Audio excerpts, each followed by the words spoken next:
Existia várias formas de você fugir da escravidão. Uma delas era a fuga. O mais comum era fugir. Filho de mulher escrava será escravizado também. E quanto que era pro escravo comprar a liberdade dele? Custava caro. Então era mais caro do que um boi, era mais caro do que uma plantação, era mais caro do que uma casa. Marcelo Loyola. Ele é especializado em História e doutor em História Econômica pela USP.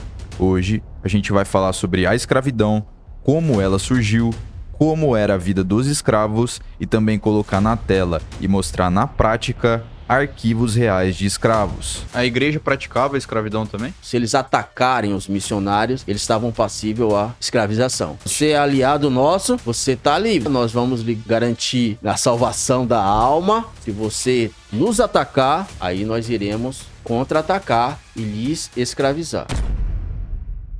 A escravidão sempre existiu? E como que ela surgiu aqui no Brasil? Boa pergunta, Cauê. A escravidão sempre existiu em diversas sociedades humanas, desde a antiguidade. Ela existiu, mas com caráter diferente, bem diferenciado da escravidão que existiu no Brasil. Por muito tempo, a escravidão ela se estruturou a partir da guerra. Em muitas civilizações, a forma de escravizar o outro era a partir da guerra. Então, o prisioneiro de guerra ele era escravizado e obrigado a servir ao outro, mas tinha algumas peculiaridades também. É bem diferente da escravidão que surgiu aqui no Brasil na Idade Moderna, que ganhou uma dimensão comercial enorme, com uma repercussão na história da humanidade, talvez jamais vista em outros tempos. Pelo volume de pessoas que foram traficadas, pela quantidade de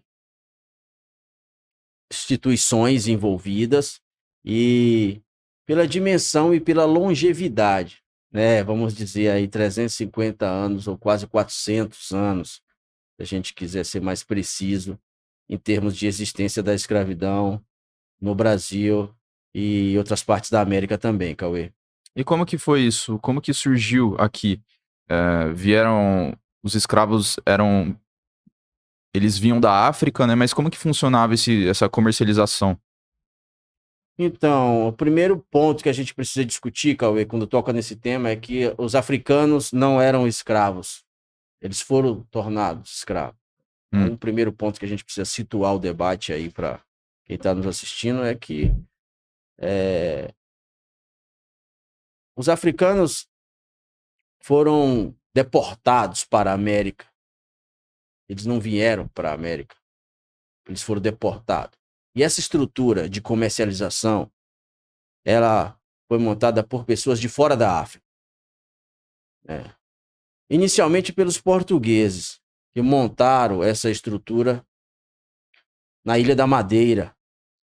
A expansão da comercialização marítima, expansão comercial e marítima europeia, ela começa lá no século XV com os reinos ibéricos, Portugal e Espanha. Eles estabilizam suas economias, estabilizam seus reinos e passam a investir em novas rotas em busca de mercadorias, cara. Principalmente porque a passagem pelo Oriente, pelo Mar Mediterrâneo, estava fechada devido às guerras ali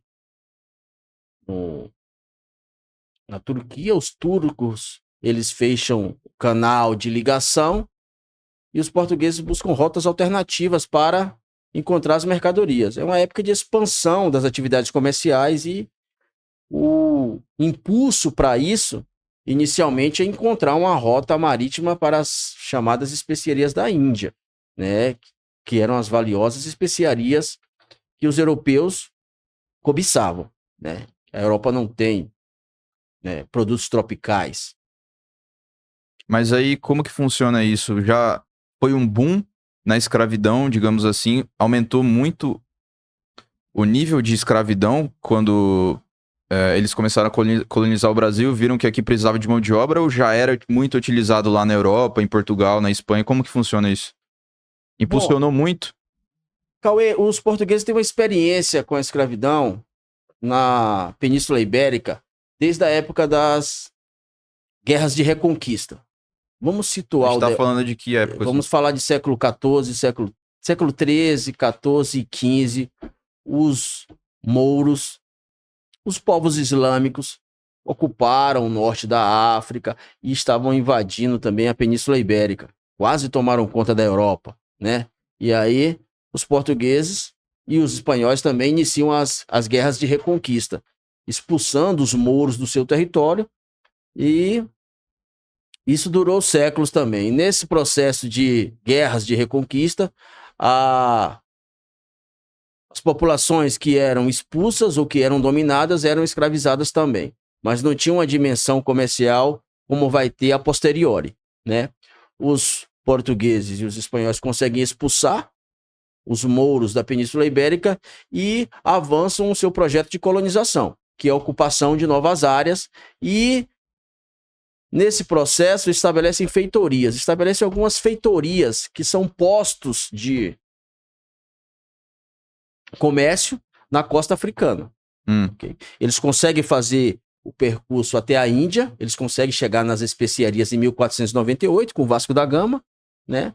Enquanto isso, os espanhóis apostaram em outro caminho para chegar nas Índias, que era navegar pelo Ocidente para chegar no Oriente. A ideia de Foi assim que descobriram aqui. Cristóvão Colombo. Aí ele chega na América, pensando que tinha chegado nas Índias, e aí denomina os habitantes do local de índios. E aí começa. Os espanhóis avançam na dizimação, se assim podemos dizer, das populações indígenas. Em pouco tempo, em 20, 30 anos, eles massacram, matam muita gente, ocupam os postos de domínio, estabelece a colonização. E assim, quando eles chegaram aqui, eles já foram pra guerra, falaram, não, eu quero isso aqui, ou eles começaram a conversar com os índios e foi sendo um processo? Isso é um processo, Cauê, sempre é um processo. Então, primeiro é um reconhecimento do território. Quem são os povos que viviam aqui? E fizeram amizade. Tem uma discussão enorme primeiro para definir se tem humanidade, esses povos que viviam aqui, se eram humanos ou não. Então tem um debate lá na Igreja Católica, né? Tem uma espécie de conferência para saber se os povos que viviam na América eram humanos ou não. Porque a estranheza foi tamanha, né, cara? Os povos viviam com os botox na boca, argola, penacho, eram povos... Mas eram homo sapiens, né? Eram humanos. Sim, indiscutível isso, né, cara? Isso é indiscutível. Mas na época havia essa estranheza desse choque cultural, foi tão grande e houve-se aí uma discussão enorme que inclusive vai pautar muitas questões sobre a escravidão. Se pode ser escravizados ou não. Sim. Vale lembrar também, Cauê, que esse contexto é um contexto de guerras religiosas intensas na Europa, né? E que o protestantismo avançou bastante. São as reformas protestantes. Então, os católicos estão perdendo fiéis na Europa e eles avançam para a América com o objetivo também de catequizar as pessoas e aumentar o número de seus fiéis. Entendo. Então, tem um projeto de colonização aqui que é, no caso da América Latina, que tem uma dupla finalidade. Tem a finalidade de conversão e tem a finalidade também de obtenção de riquezas.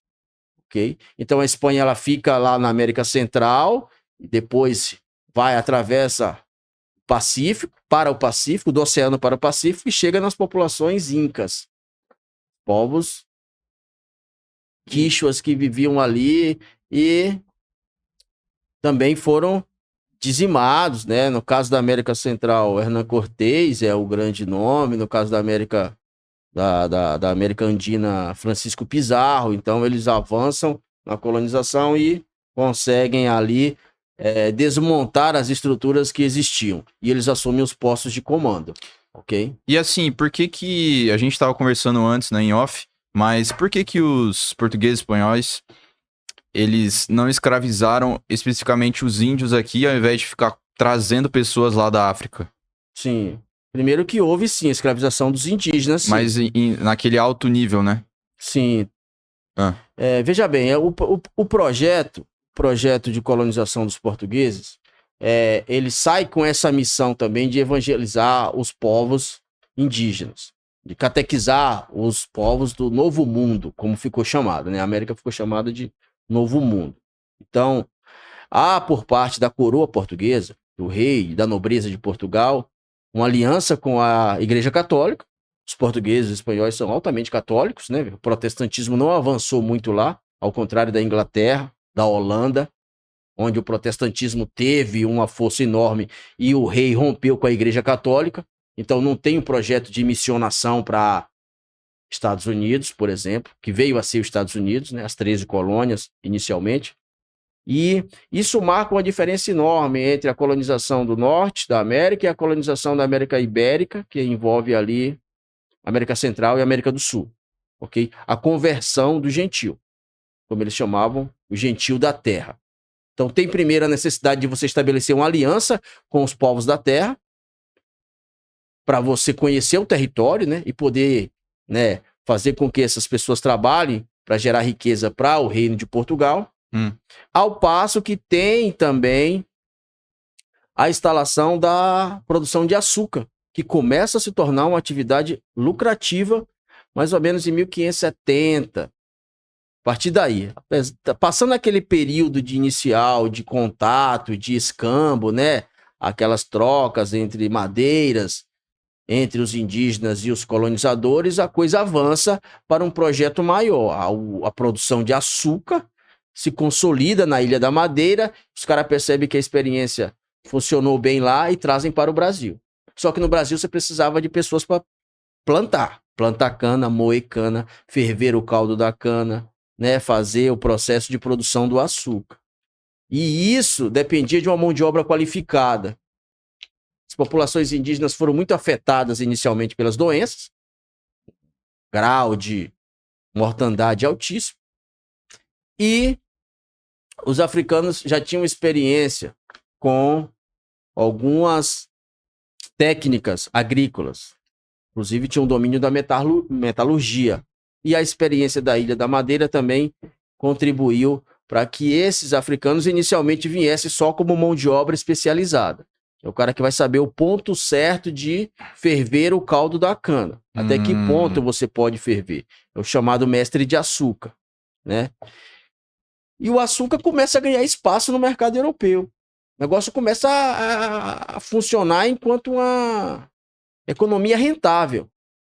Então, as coisas vão se ampliando a partir daí. Nesse processo, os portugueses já estão descendo, estabelecendo feitorias na costa da África, fazendo comércio com os reinos africanos e incentivando também a guerra entre os próprios africanos, para que os seus prisioneiros de guerra sejam vendidos para a América como pessoas a serem escravizadas. Então o negócio se torna lucrativo e ele passa por um investimento privado. Okay? Grupos comerciais montam um navio, pede autorização ao rei para fazer comércio com a África e começam a se deslocar para a costa africana com armas, com vinho, com azeite, com outras mercadorias para estabelecer contatos e comércio com esses reinos, né?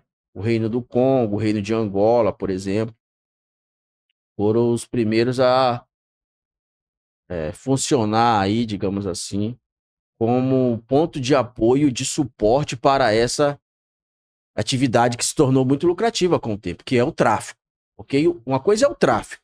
O tráfico gerou renda para um grupo particular, que pagava também. Eles pagavam autorização ao rei para poder fazer o tráfico, já que o rei era o dono das possessões, como eles se intitulavam. Né? Das colônias? Das colônias, exatamente. Eles começam a ter o direito de comercializar, né? Eles começam a se apoderar, se apropriar do território com armas e com seus projetos, os seus equipamentos e começam a estabelecer dentro de um processo. Então, né? Deixa eu ver se eu entendi, Marcelo. Na época, o rei era dono daqueles locais na África, né? Das colônias. E as pessoas que queriam fazer algum comércio, alguma coisa assim, teriam que pagar para ele para ter o direito de fazer isso. Tinha que fazer contrato com o rei. Contrato que durava 2 anos, contratos que duravam 4 anos. O rei não era dono, ele vai se tornando, ele vai se apoderando, se apropriando dos territórios e fazendo alianças com os reinos africanos. Ok? Mas aí por que os reinos africanos deixavam o povo ser escravizado? Porque havia rivalidades internas. Isso vale também para os indígenas, Cauê. Não podemos considerar os indígenas como uma massa com uma unidade cultural predominante. Havia diversos povos aqui que faziam guerra entre eles também. Não era uma massa de povos unidos, como a gente muitas vezes somos levados a crer. Os indígenas eram todos unidos e os africanos eram todos unidos porque eles não fizeram frente ao tráfico. Porque há interesse nisso. Tem indígena que tem interesse em fazer aliança com os portugueses para atacar aos seus inimigos que lhes oprimiam há muito tempo. O mesmo acontece na África. Então os portugueses chegam e falam, pô, vocês estão em guerra contra eles? Então, vou te dar.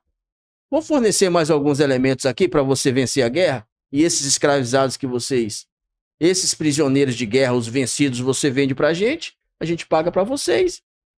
E a coisa começa a ganhar uma proporção gigantesca. Tudo ali é jogo de interesse, então. Tudo é jogo de interesse. Por quê? A América precisava também de pessoas para trabalhar. E o indígena conhece o território, ele foge com mais facilidade, né? Ele tem uma série de características que vão, em certa medida, né, guiar os projetos dos portugueses, que é quando as ordens religiosas chegam aqui também e falam, não vai escravizar indígena. Então você tem as ordens religiosas e você tem grupos particulares. São vários grupos envolvidos na colonização. É um erro pensar assim, os portugueses. Quem são os portugueses? São vários. Tem um cara que recebe terras da coroa para vir montar engenho. Tem gente da igreja que vem com o objetivo de catequizar, converter os gentios da terra para a igreja, para a fé católica e também trabalhar, né? Mas é um tipo de trabalho que, até certo ponto, se diferencia da escravidão. Esses chamados aldeamentos, né?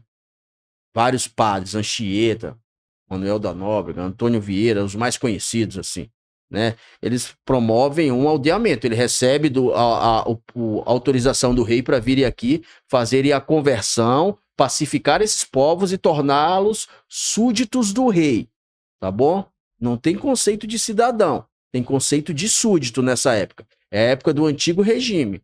O rei, ele é investido de um poder que emana da religião, do poder sagrado. Quem faz a coroação do rei é o Papa. Deus mandou aqui. Você é o dono escolhido, entendeu? Por muito tempo, quem fazia a coroação do rei era o Papa. Pegava a coroa aqui. Deus mandou. Agora você é o rei. Toma conta desse poder. E aí, muitas pessoas morriam, deixavam bens para a igreja, né? O cara não tem herdeiro, deixa bem para a igreja. A igreja também entra com uma força muito grande nesse processo. A igreja praticava a escravidão também? Boa pergunta. Tem um princípio que os reis estabelecem, junto com a igreja, que é o princípio da guerra justa. Ok? Só poderiam escravizar indígenas se fosse reconhecida que eles... Microfone, por favor. Eles ofenderam ou eles não aceitaram os missionários. Se eles atacarem os missionários, eles estavam passíveis à escravização. É o princípio da guerra justa. O que é uma guerra justa? Uma guerra que você não aceita o colonizador e que você é hostil ao colonizador, oferece resistência, ataca o colonizador, então o contra-ataque é justo. Nesse caso, a escravidão seria legitimada. Mas isso é loucura, né? Porque vai totalmente contra os princípios da igreja, né? Sim, mas isso é sabido por todos, que a hipocrisia reinava em muitos aspectos, né? Então, a igreja teve essa frente de... Ou seja, não pode escravidão, só se me prejudicar, né? Exatamente. Se tiver confrontando-se com o nosso interesse...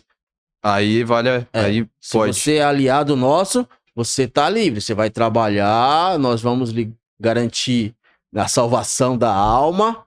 E vamos lhe proteger, até contra os seus próprios inimigos. Se você nos atacar, aí nós iremos contra-atacar e lhes escravizar. Então, às vezes, tinha isso. Então, a unidade, a diversidade dos povos indígenas também influenciava nas decisões dos chefes indígenas de fazerem alianças com os portugueses, não só com os portugueses, não só os portugueses, né, chegaram aqui. Espanhóis também. Os espanhóis ficaram mais lá no Caribe, né, por conta da Cordilheira dos Andes, ali eles ficaram mais na costa do Pacífico, né, dominaram os incas e se apoderaram das minas de prata. Eles encontram ouro logo cedo, quer dizer, encontram prata logo cedo, né? As minas de prata de Potosí, na Bolívia, é o que vai gerar uma riqueza enorme para a Espanha. E a Espanha está preocupada em extrair o máximo de ouro ali. Os portugueses extrair açúcar. Inicialmente, o investimento inicial é em açúcar. Mas se para produzir açúcar, você necessita de uma série de infraestrutura. E o pau-brasil lá também foi a exploração de madeiras foi contínua. É um erro pensar que a exploração de madeiras foi restrita aos primeiros contatos. A madeira era estrutura para o funcionamento das caravelas. Precisava de muita madeira. Muita madeira. Então tinha várias feitorias de madeira. Ok? Portugal, nessa época, era o maior império? Portugal, maior império do século XV. Eles tinham colônia na América, na África e na Ásia. Nossa. Tem lugares na Ásia até hoje que tem como idioma oficial o português.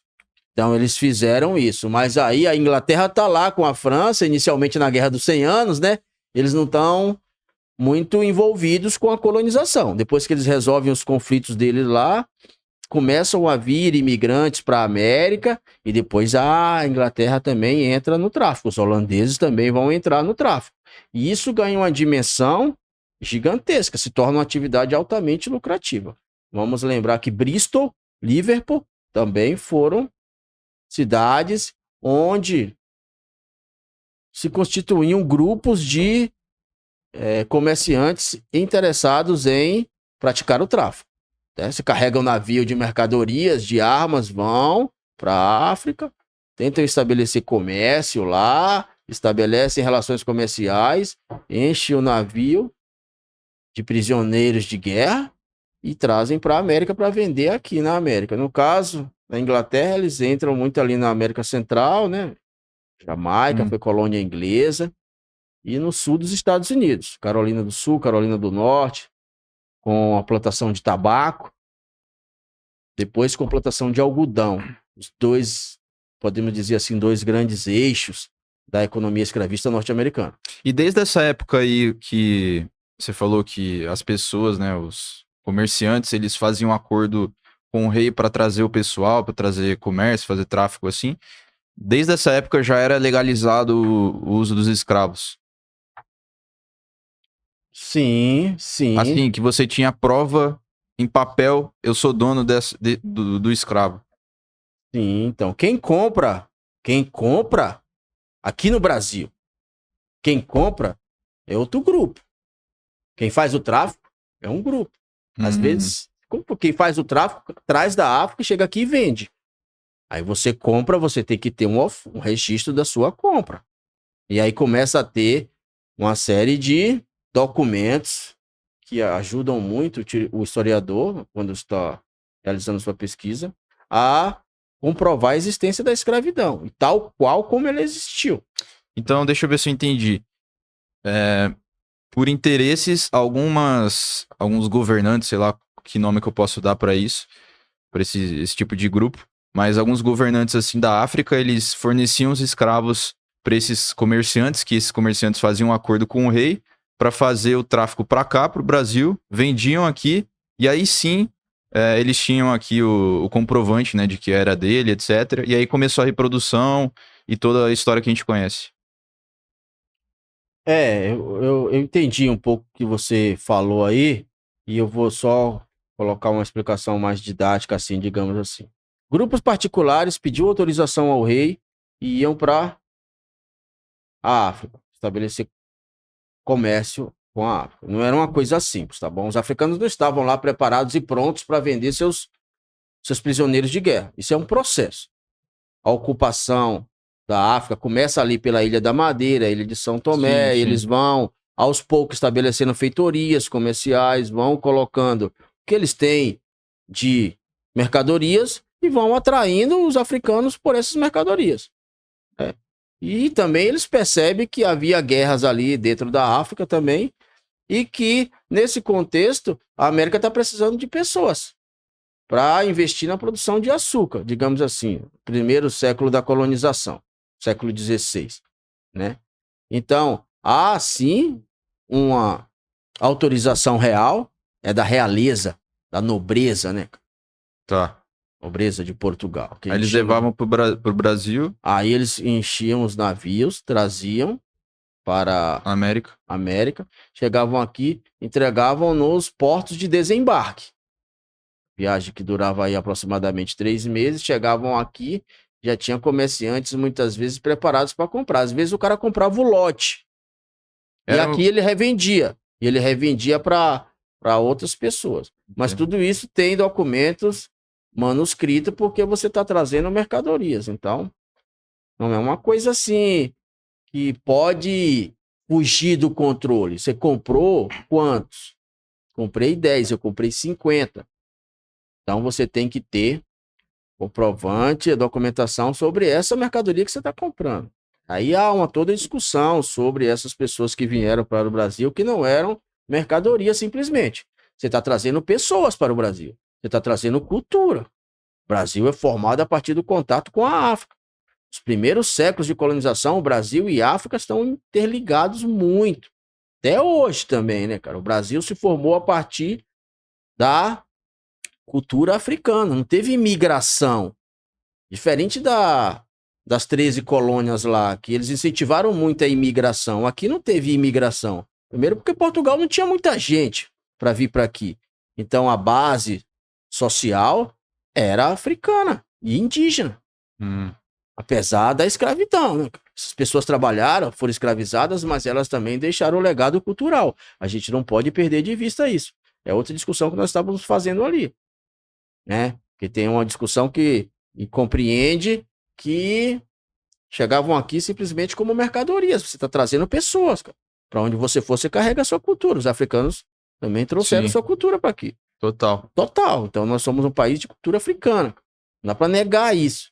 Vieram outros, vieram portugueses, vieram, mas em termos proporcionais, cara, se você comparar, a diferença é muito grande. Então, nossa base é uma base de povos africanos e indígenas. Muitos escravizados, sim, mas muitos também resistiram, né? Eram guerreiros na África e chegaram aqui e não aceitaram a escravidão.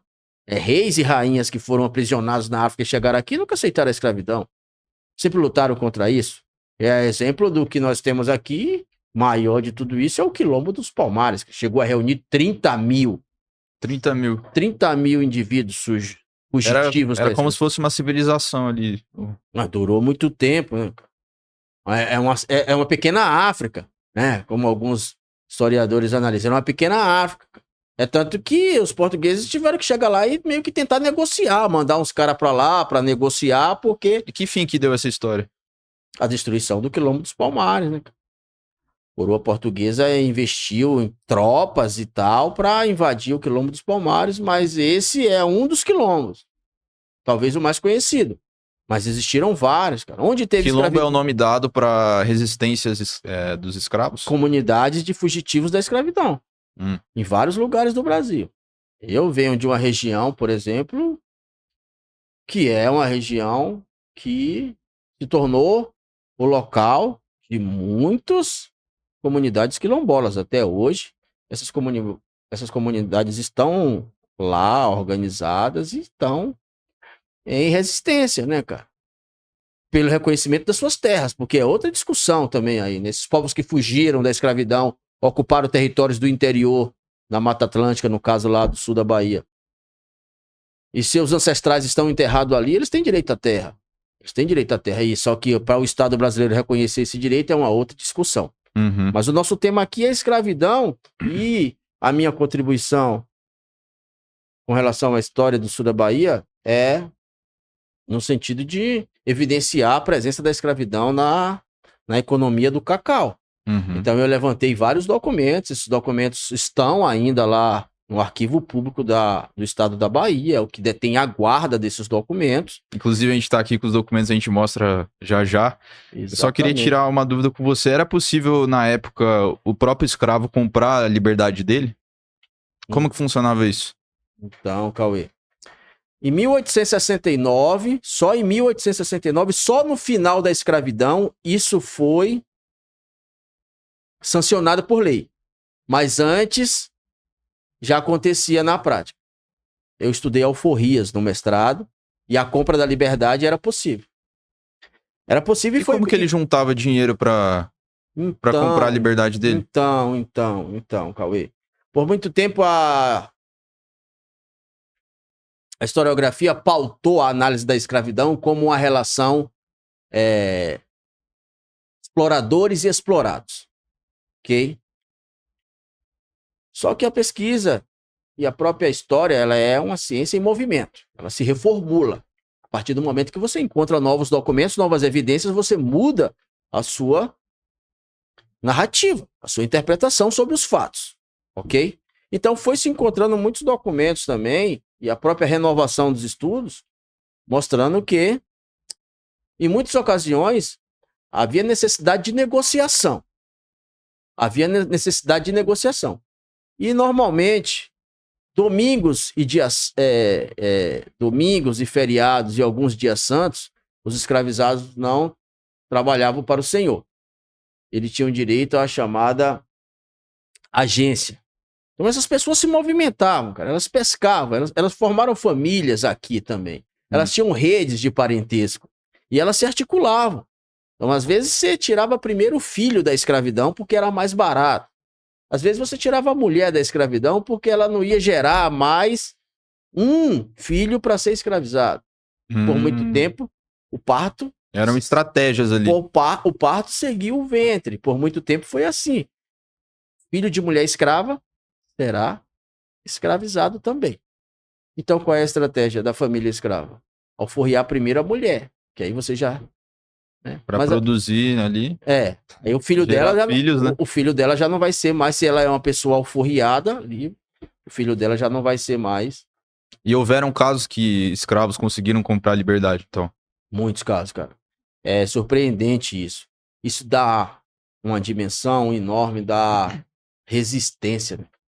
Como essas pessoas, mesmo sendo escravizadas, conseguiam, né, meios para comprar suas alforrias.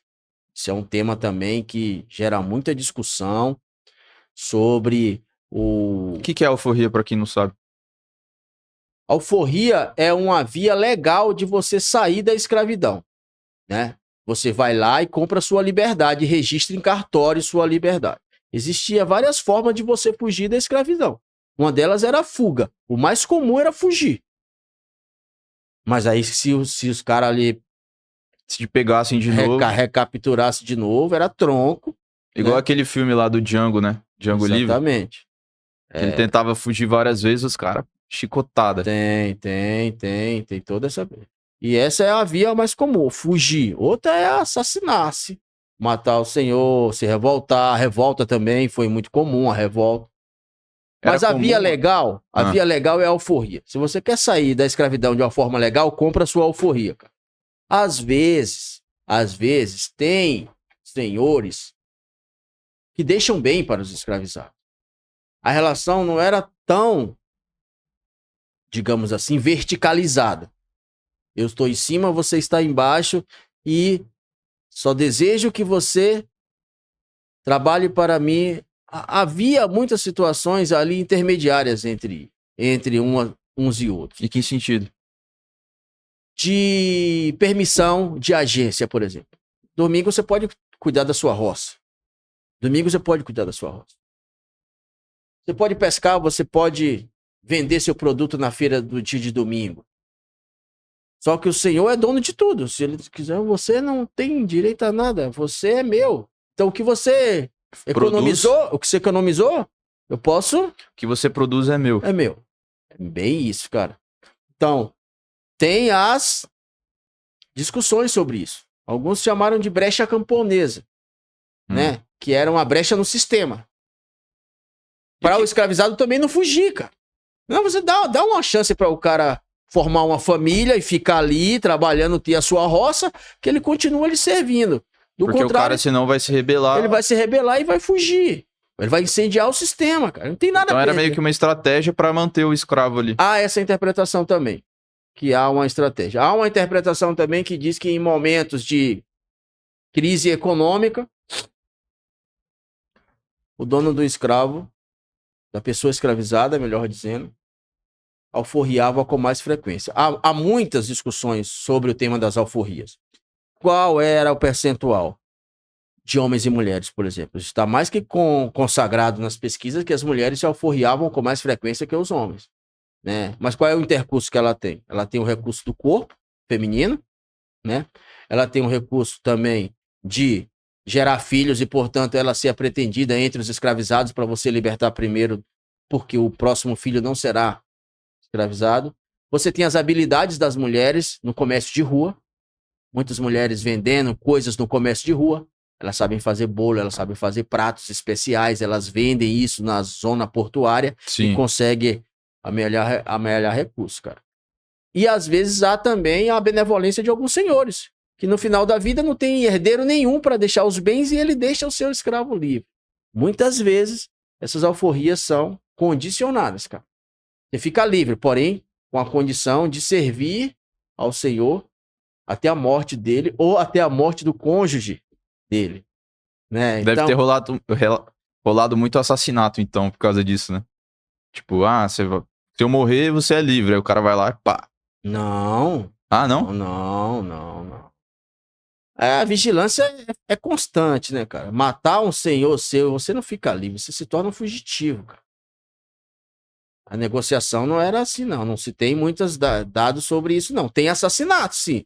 Tem assassinato, mas não nessa via aí. Entendi. Entendeu? Entendi. Qual é a ideia? É continuar servindo, mas ali você tem uma liberdade maior. Você já não é um escravizado. Você continua servindo ao Senhor, talvez com uma intensidade um pouco menor do que quando você era uma pessoa totalmente escravizada. E quanto que era, assim, pro escravo comprar a alforria dele? Custava caro. Em muitos contextos, esse preço é alto. E isso surpreende também a capacidade dos africanos e dos afro-brasileiros, né? Porque muitos nasceram aqui no Brasil, comprar a sua alforria, cara. Então era mais caro do que um boi, era mais caro do que uma plantação, dependendo da plantação, era mais caro do que uma casa, né? Isso se torna também variável, de acordo com o contexto. No século XIX, as leis proibitivas do tráfico vão cada vez mais aumentando o preço da mão de obra escrava. A gente tem assim, a gente consegue mensurar hoje em dia, por exemplo, convertendo assim? Bom, é uma análise super complicada e cheia de riscos, né? Fazer uma comparação com hoje e tal. Mas o preço de um carro, cara. O preço de um carro. Entendi. Eu colocaria um preço de um carro tranquilamente, cara. Preço de um carro. 50 mil, 20 mil, 10 mil, depende também. Se é uma criança, se é uma mulher, se tá doente, se não tá doente, se é idoso, se não é idoso. O mais valioso era um escravo adulto do sexo masculino em boas condições de saúde. Esse era o mais valioso, o mais cobiçado. Então é uma situação ali econômica muito forte. A gente vai ver aqui quando a gente mostrar os documentos. Vamos colocar? Dá para ter uma noção de valores. Vamos sim. Coloca aquele primeiro lá, Júlio. Aí pode dar zoom aí. Bom, eu vou mostrar primeiro esse documento aqui. Ele está no Arquivo Público do Estado da Bahia. Está sob a guarda do Arquivo Público do Estado da Bahia. É um inventário. A pessoa morre e deixa os bens inventariados, né? Ela precisa declarar os bens que ela tem, porque os herdeiros querem saber desses bens e os credores também querem saber desse bem, ok? Esse aqui é a primeiro... Pode passar. É o documento formal, aqui já é o documento mesmo, in natura mesmo, né? Da época mesmo aqui. Tem algumas anotações da equipe do arquivo, né? Que vai fazer a catalogação desse documento, então faz algumas anotações. Mas aqui já começa a folha propriamente dita do documento da época. Esse é um documento de 1883. Há 5 anos antes de acabar a escravidão, ainda tinha gente com escravo. Lá, pode passar. Aqui é a página de abertura do documento, né? Vale a pena ressaltar que tudo isso é real, tá? Isso daí são documentos físicos da época que a gente tá vendo agora, então, vamos lá. Da época da escravidão, esses documentos aí, é inquestionável a veracidade desses documentos. Pode passar. Pode dar um zoom a mais, Júlio. Aí. Pode passar, por favor.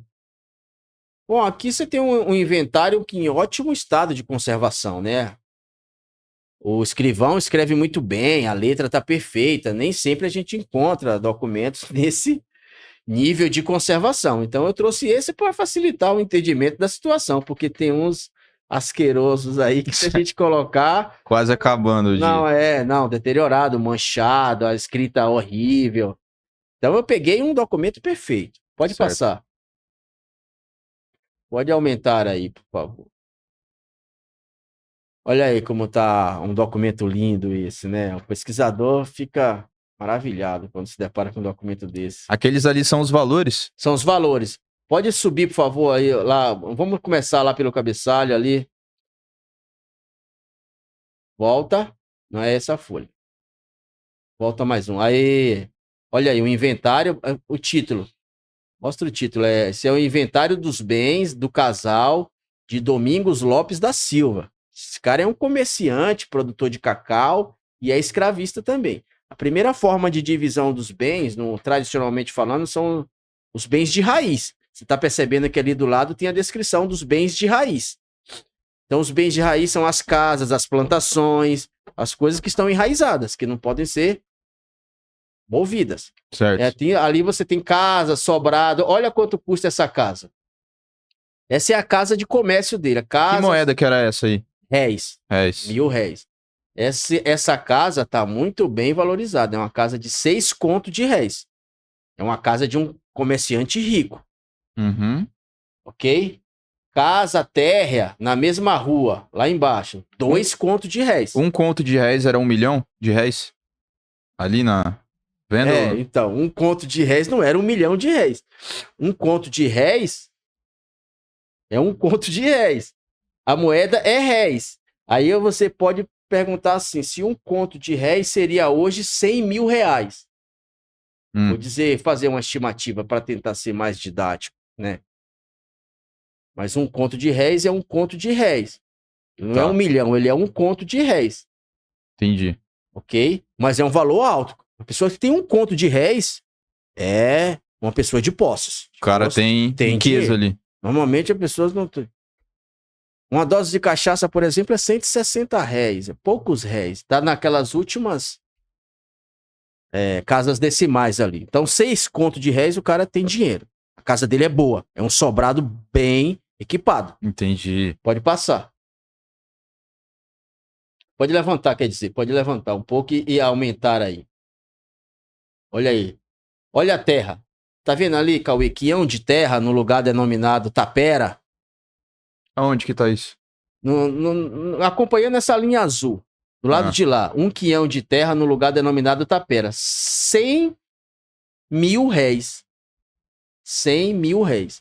Então, 1 conto de réis é 10 vezes mais isso. Quinhão de terras? Exatamente. Quinhão de terras eram várias terras. Então, essa é outra dificuldade que a gente encontra para estudar a estrutura fundiária. Não dá para saber. Na época, as unidades e medidas não estavam bem definidas. Depois, os franceses vão fazer isso. Estabelecer a unidade padrão de medida. 1 quilo é aqui, 1 quilo é lá, 1 quilo é em todo lugar do mundo. 1 metro é 1 metro em qualquer lugar do mundo. Mas no século XIX isso não está bem definido ainda. Sim. Então isso está lá avaliado em 1 quião de terra. E aí não dá para saber exatamente qual é a medida disso. Talvez pelo valor ali a gente consiga perceber que não era muita coisa. 1 quião de terra por 100 mil réis não é muita coisa. Mas avança aí. Sobe mais um pouquinho. Olha lá. As terras do Engenho Santana, tá vendo? As ditas terras na Seis Maria do Engenho Santana. 500 mil réis. Ok? Tá. Essa é uma terra que já tá próxima de um engenho, né, cara? É uma terra que tem uma localização, depende muito dos preços. Os preços, quer dizer, depende muito da localização. Isso daí era feito só pra anotar quanto que ele pagou por cada terra. Não, quanto valia. Quanto valia. Porque se nós somos herdeiros, nós vamos ter que dividir os bens. Não é? Vamos ter que dividir os bens. Agora aparece lá embaixo as plantações de cacau. Tá vendo ali? Plantações de cacaueiros e cafeeiros. Tá vendo? Nessa que ela tá com a... no Mutucugê. Só que não descreve a quantidade de pés de cacau. Isso é outra dificuldade que a gente tem também para analisar as plantações. Mas é uma plantação de alto valor. Olha quanto ela custa. 2 contos de réis. 2 contos de réis. Ok? Ah, Uma plantação de cacau por 2 contos de réis. caramba, Olha e lá. essa daí? Plantação de cacau que foi de Aloísio José Francisco, em as terras do fundo da minha légua. Olha outra plantação de cacau também com alto valor. 16 conto. Ou 4. 4 contos de réis. Ah, ali é o total, né? Embaixo. Embaixo é o total desses primeiros bens. 16 contos. Esse é um cara comerciante, um cara que é poderoso, comercialmente falando. Economicamente falando, ele é um cara que está entre os Aham. mais ricos da localidade. E assim, esse daí é só das terras dele, não tem nada de escravo. Agora vamos ver os escravos. Tá. Próximo. Do mesmo cara. Do mesmo. Olha aí, tudo isso aí são bens dele. O inventário dele é imenso. Eu já mostrei para você no início aqui o peso do arquivo, né? Olha aí, mais plantações de cacau, tá vendo? Tudo aquilo é desse cara? Tudo Você- aquilo é desse cara. Quanto Meu mais Deus. rico, mais difícil de analisar a riqueza, porque tem muitos bens, né? Caramba, cara. Aí você tem que colocar tudo isso no banco de dados. Então vamos lá, passa para o próximo slide que aparece já. Só pra contextualizar, tinham assim, não sei nem quantas imagens disso daí, só de um cara, tá? Isso aí devia ter umas 150 ou talvez 200 imagens. Esse aí, Júlio, eu quero falar sobre isso, tá vendo? Agora aparece lá a mobília. A mobília existente no sobrado. Lembra aquele sobrado que nós comentamos? A Ah. primeira casa que eu falei, essa casa é a casa de sobrado, é a casa comercial dele. A casa foi avaliada à parte. Agora, eles estão colocando ali só as mobílias que tem dentro da casa. É separado bem, porque você tem o que dentro da casa? Você tem os gêneros secos e molhados, como eles chamavam na época, não é isso? E agora, na categoria dos bens semimoventes, aparecem os escravos. Esses são bens que é uma classificação aberrante, mas é da época, os bens semimoventes. Aparece ali o primeiro escravo, primeira pessoa escravizada, que foi descrita no inventário, chamado Apolônio, escravo, vale 1 conto de réis. Você tem uma noção da dimensão do valor de uma pessoa. Esse cara, provavelmente, ele não é idoso, ele não é doente, ele está em boas condições de saúde, porque o preço é bem sugestivo de que estava em ótimas condições de saúde e em uma idade produtiva, Sim. entre 16 e 35 anos, mais ou menos. A partir de 16 já valoriza bem. Valorizava, né, no caso. Sim, já é uma pessoa com potencial para o trabalho maior do que uma criança de 8 anos. Embora uma criança de 8 anos também trabalhe, mas ele faz serviço bem menos pesado do que uma pessoa adulta. Ali no segundo lugar, vem Maria Luísa, tá vendo? Escrava com 2 filhos. Aí embaixo tem o nome das escravas. Esse preço é o dos 3. É o dos 3. Esse preço é o dos 3, que inclusive não é o dos 3. Esses escravizados não poderiam ser avaliados porque a lei do ventre livre diz que depois de 1871, quando foi aprovada a lei, os filhos não poderiam ser avaliados. Então, 1 conto e meio é só a Maria. Só a Maria, mas está agregada ali o valor das filhas. Só que os caras não descreveram a idade das filhas. Uma sacada também para você não ter que justificar se ela era Antes dessa lei ou antes, depois? se ela nasceu antes ou depois da lei do ventre livre.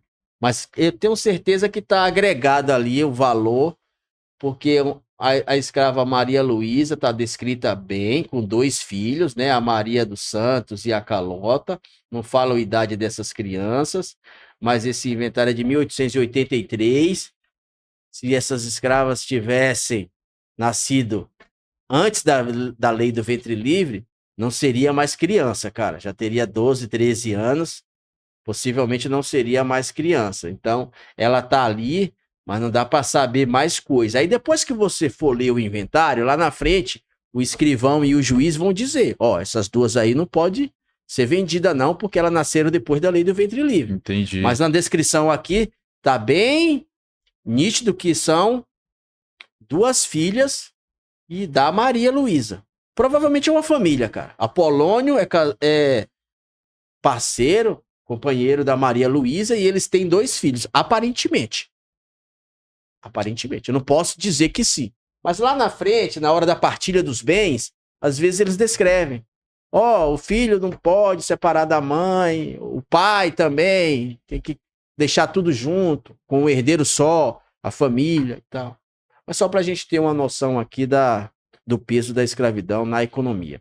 Então eram uns bens de valor altíssimo. Tem pessoas que têm um escravo só. Isso é muito comum também. Um fazendeiro ou um pequeno produtor. O cara tem uma pessoa só. E essa pessoa escravizada corresponde a 80% da riqueza dele. Caramba. Se esse escravizado morre, o cara fica pobre. Tem uma rebelião na senzala e todos fogem. O cara fica pobre. Ele pode perder, né? Não sei se essa é a expressão correta, porque pobreza também é um conceito economicamente relativo. falando. Economicamente falando. Obrigado. Entendeu? E aí você tem a necessidade de quê? Sentar na mesa e conversar com os caras. O que você precisa para trabalhar, né? Vamos fazer aqui um acordo, né? Deixa você trabalhar na sua roça, ou talvez eu deixe o domingo livre, ou alguns tempos de descanso, eu permita que você vá na feira. Esse cara aí, ele tinha quantos escravos, mais ou menos? Esse cara é um comerciante, ele só tem 2. 2 não, ele tem ali Apolônio, Maria Luísa e mais 2 crianças. Então todas as escritas e tal são de outras coisas que ele tinha. Bens, casas comerciais, casa-terra na vila, tal. Então, para o comércio dele, ele não é um agricultor, ele não é um dono de engenho. Para o dono de engenho, tem 50, 100, que depende de mais trabalhadores. Dependendo da atividade econômica, a pessoa pode ter mais ou menos escravizado, ou até do seu poder de barganha mesmo, né? Tem mais alguma imagem interessante aí pra gente pôr? Não. Aquelas outras 2 lá que você tinha mandado. Aquela sobre o livro de classificação. Aquela sobre o livro de classificação dos escravizados, porque quando teve a lei do ventre livre, todos os escravistas tiveram que declarar quantos escravos tinham, para saber quem ia nascer. A partir dali, já seria considerado, entre aspas, de condição livre. Não é bem assim. Ok? A lei de 1871, ela foi aprovada depois da Guerra Civil nos Estados Unidos, tá bom? É aquela ali, ó? Já vou falar sobre ele. Pode deixar esse documento aí. Deixa ele aí, é um livro também do Arquivo Público do Estado da Bahia. Só para contextualizar, Cauê. Havia o risco da escravidão no Brasil acabar em guerra, como acabou nos Estados Unidos. Nos Estados Unidos a escravidão acabou em guerra. No Haiti, a escravidão também acabou com guerra. Sim. E no Brasil, isso tem repercussão. Os caras começam a encontrar medidas de fazer uma diminuição e acabando aos poucos, para não gerar um conflito que se transformasse em uma guerra. Então, primeiro, em 1850, tem o fim do tráfico atlântico, depois de muitos anos de pressão da Inglaterra para acabar com o tráfico. O Brasil assina a lei Eusébio de Queiroz em 1850, então não vem mais africano. Os escravistas, na medida do possível, isso você coloca aqui começam a no normal. Desculpa, pode incentivar o nascimento de mais pessoas.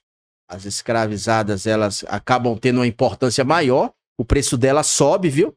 Depois do fim do tráfico, porque elas podem gerar, elas têm o poder de gerar filhos. Sim. Né? Assim como ela também tem o poder de matar seu filho, né? Ela tem o poder também de negar essa estratégia do Senhor. Ela tem o poder de decidir também sobre os seus corpos, até certo ponto, né? Elas não são meramente, né, animais que você coloca ali junto com o outro para reproduzir. Precisamos ter essa dimensão. Estamos falando de pessoas, não estamos falando de animais, pessoas que reagem ao domínio dos seus corpos, ok? Mas ela sobe, o preço dela sobe justamente por essa capacidade de gerar filhos. E, de fato, há toda uma política, em alguns casos, de incentivo à reprodução natural das pessoas escravizadas. Natural, não era, faz aí. Não, no caso da Bahia tem um cara que vai dar incentivo à mulher que desse luz a mais de 7 escravizados. Mais de 7 filhos. Ele oferece algum incentivo a ela. Pode ser incentivo material, pode ser incentivo de redução de trabalho e tal, essas coisas. Há uma política deliberada, clara. O documento não deixa dúvida. Ele realmente estava incentivando. Caramba. Né? A gente não sabe se ela cumpriu a estratégia dele. Normalmente as mulheres resistiam a isso. Mas o que eu quero dizer é o quê? A partir desse momento, as mulheres têm uma importância maior. E aí, em 1871, tem outro corte. E aí acaba com essa política. Ó, não dá mais, né? Quem nascer agora é livre. Entre aspas. O menor que nascesse ainda tinha a possibilidade de ficar escravizado e o seu senhor recebeu a indenização do Estado, ou ele poderia ficar ainda servindo por até 21 anos ao seu antigo senhor, e só depois de 21 anos, aí ele era mesmo realmente inteiramente livre. Não sei Isso não em 1888. Oi? Isso em 1888? Em 1871. 71. A lei de 71. Tá. Ali mais ou menos 17 anos depois acaba a escravidão. Mas só para você entender que essa preocupação das elites brasileiras é de fazer uma abolição gradual para evitar uma revolta. O que não evitou. Muitas fazendas já no final ali do período da escravidão, as pessoas já estavam revoltando-se, abandonando as fazendas, porque tem um movimento abolicionista também. Tem todo um movimento ali falando, não dá mais, né? Vamos... O último país a ter escravidão, os Estados Unidos acabou, não dá mais, isso é um regime desumano. Tem toda uma retórica ali. Todos os outros países, eles já tinham abolido, aqui pelo menos na América. E aí o Brasil começa aí algumas elites a se envergonhar disso, né, cara? Pô, nós aqui... Pega mal internacionalmente, né? Pega mal internacionalmente, mas tem uma preocupação econômica também. E eu que comprei, por exemplo, né? Se reportando a uma situação, digamos, da época. E eu que comprei 50 escravizados. Acaba a escravidão, eu vou ficar pobre? E aí? O que você vai fazer? Se é a favor ou contra do fim da escravidão? Você entende que a questão é complexa? É muito complexo, né? Mas aí tem uma política de indenização.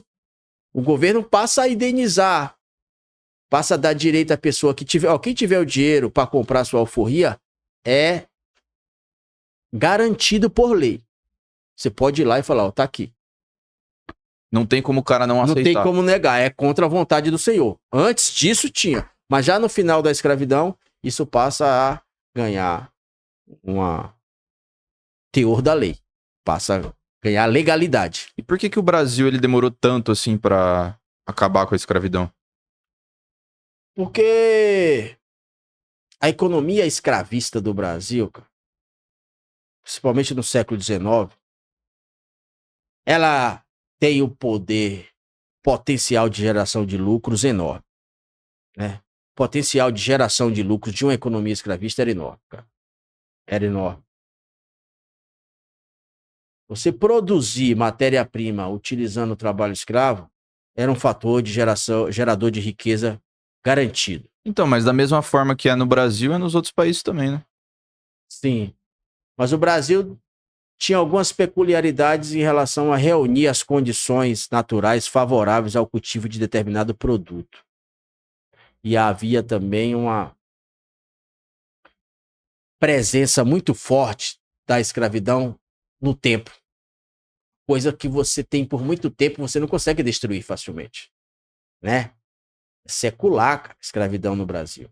Mas os outros países tinha menos tempo? Nos outros países quais você fala? Aqui da América. Aqui da América. Estados Unidos, por exemplo, tinha também por muito tempo. Lá acabou em guerra. Só que a escravidão dos Estados Unidos ela não abarcou o país inteiro. Abarcou o sul. região sul dos Estados Unidos. Então você tem metade do país com escravidão e a outra metade sem escravidão. E há toda uma retórica de que o trabalho escravo era improdutivo. Começa a ter aí o avanço do liberalismo, do capitalismo, e toda uma retórica para dizer, ó, o cara quando é escravo, ele não produz, cara. Quando o cara ganha um salário, aí ele vai trabalhar. Ele é mais produtivo. Ele é, exatamente. Ele tem um incentivo do salário. Com o salário, ele vai comprar o que ele quiser. Então, ele vai trabalhar com gosto. Há toda uma discussão por trás dessa transição aí. Da mão de obra livre, da mão de obra escrava para mão de obra livre. Sem contar com as ações dos abolicionistas, que são pessoas também que vão falar, ó, no pleno século XX ou terminando o século XIX, é inaceitável isso e tal. E tem aqueles que vão defender, né, cara? Como é que nós vamos sobreviver se não tiver ninguém para trabalhar pra gente? Como a gente vai sobreviver?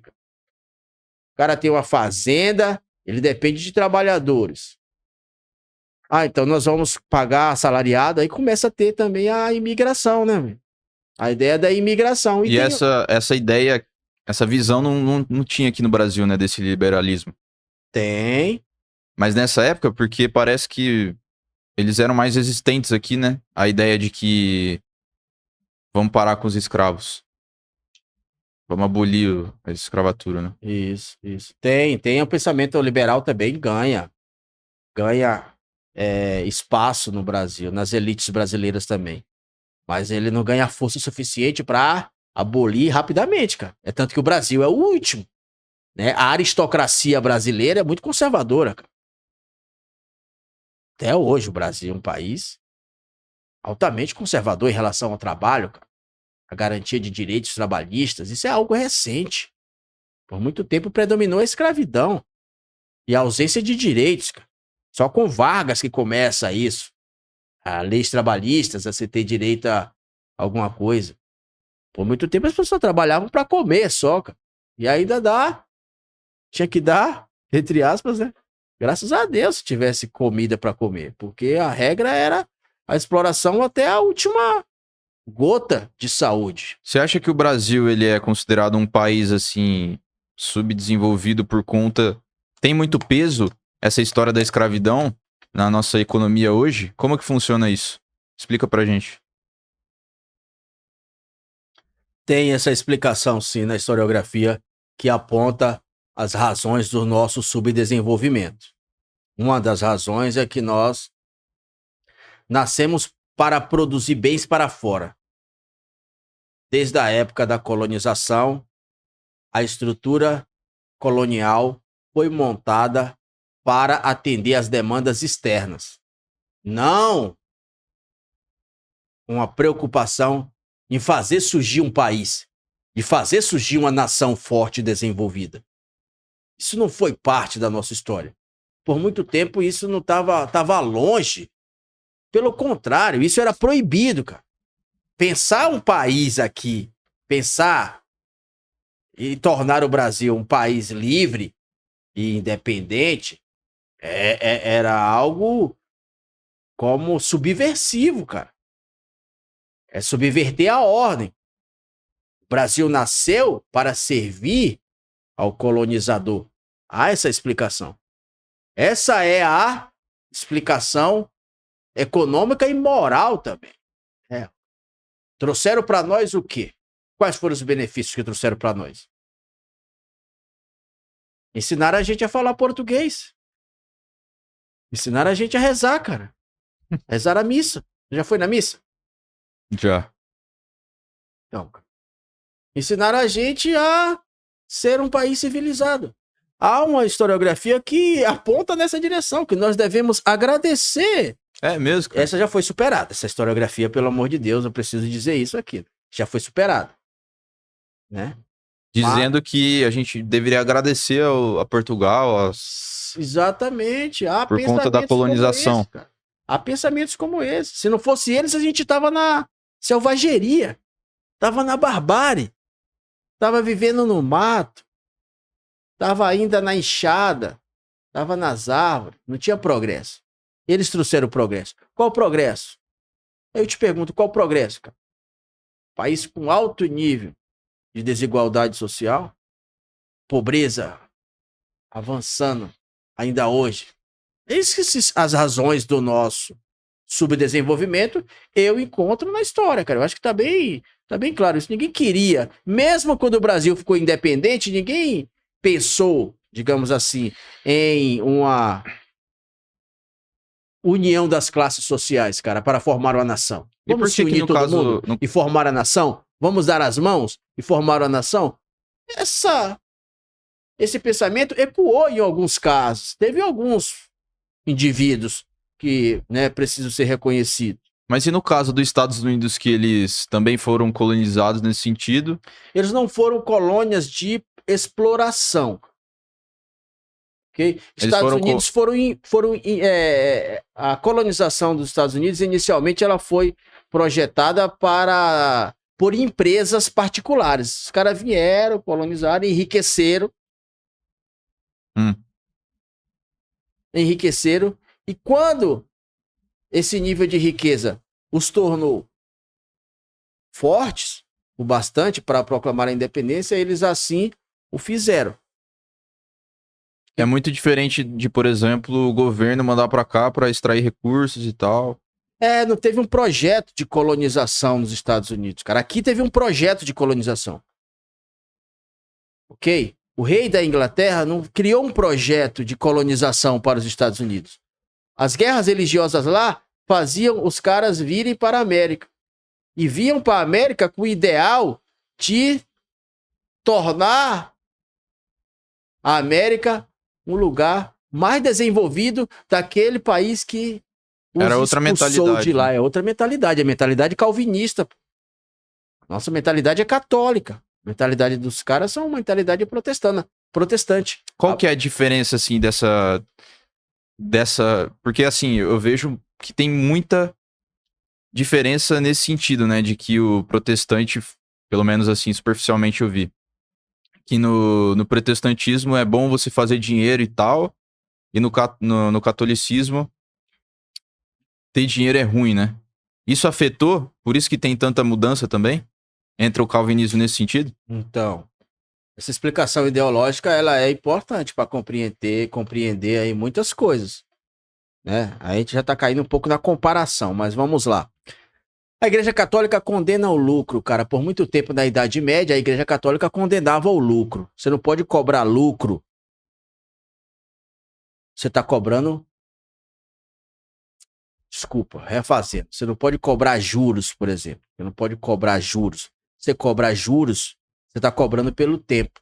O tempo não pertence ao homem. O tempo pertence a Deus. Ok? A ideologia católica, ela não tem o impulso individualista de riqueza pessoal, né? O Jesus Cristo, o Nazareno, ele é o exemplo de humildade, cara, de repartição de riqueza, de cuidar dos pobres, de cuidar dos desvalidos. Os calvinistas, não. O que dignifica o homem é o trabalho e o empreendedorismo, tá bom? Alguns homens são dotados da capacidade de enriquecer, de empreender, e eles vão herdar o reino dos céus, porque eles vão ajudar os fracos que não conseguem isso. Então, o empreendedorismo, a acumulação de dinheiro e o trabalho como algo edificante, que edifica o homem. O trabalho edifica o homem. Os ricos herdarão os reinos do céu, porque ele não é um cara fraco, cara. O cara fraco, tudo que ele ganha, ele gasta, cara. Olha a tentativa de explicação, que eu não sei se está sendo útil. O cara que gasta tudo que ele ganha, ele é pobre de espírito, cara. Você ganha 10 mil, mas você gasta 10 mil. Você gasta 10 mil do jeito que você quiser, cara. Você gasta tudo. No outro dia você tá pedindo trabalho de novo. Você não tem a racionalidade, é outra, cara. O protestante não. Ele ganha 10, ele gasta 0,5% e guarda 9. Depois ele guarda mais 9. Ele vai empreender, ele vai fazer o seu capital se multiplicar. São esses caras que fazem o progresso da humanidade. Isso na explicação calvinista. Porque se dependesse daquele cristão, a humanidade não saía do lugar. Não tem visão de progresso pessoal. Qual é a visão que ele tem? Tudo que ele ganha, ele divide com todos, ou ele gasta tudo. Entendo. O calvinista não, cara. A ideia de progresso é o que edifica o homem. É um empreendimento. A ética protestante e o espírito do capitalismo. É o livro do Max Weber, clássico. A ética protestante é o espírito do capitalismo. É esse o nome do livro? É esse o nome do livro. A ética protestante é o espírito do capitalismo. Você guarda, se você consegue acumular, se você consegue controlar suas emoções, não gastar tudo que você ganha, fazer seu capital se multiplicar, cara, você vai herdar o reino dos céus, você é um selecionado. Que é você que vai fazer o progresso da humanidade. Sim. Aquele cara é fraco. E gasta tudo com cachaça, gasta tudo com mulher, ele gasta tudo com os prazeres carnais. Ok? Ele divide tudo com os pobres. E não vai sair nunca do lugar. Por quê? Ninguém vai progredir, cara. O cara ganha e divide tudo com os pobres. A ética católica e a ética protestante são diferentes, você entende? Sim. A ética calvinista é outra. E são esses caras que vão para os Estados Unidos, cara, com esse pensamento. Pensamento de construir uma riqueza pessoal para si, para... E assim, voltando lá no caso dos escravos, em 1888 aqui no Brasil, que teve a abolição da escravatura lá pela princesa Isabel, né? Filha de Dom Pedro II. Aí, beleza, foi abolido, mas tem um argumento que fala que os escravos, eles não tinham um espaço, né? No país, assim, para trabalho, de oportunidade e tal. Como que funciona isso? Quanto tempo que levou até, assim, normalizar essa situação? Até hoje não normalizou, né, cara? Até hoje não normalizou, irmão. A herança brutal é muito grande. Até hoje não normalizou. Até hoje existe o racismo institucional, né, velho? Até hoje, quando você bate na porta de uma empresa para procurar emprego, você é olhado com os olhos do escravista, né? Mas voltando no contexto da escravidão, cara. O debate da época era o debate do branqueamento da população. A ideia era trazer imigrante para branquear o país. Foi a época da estruturação do racismo científico. A ideia de que os homens não são iguais. Alguns são superiores.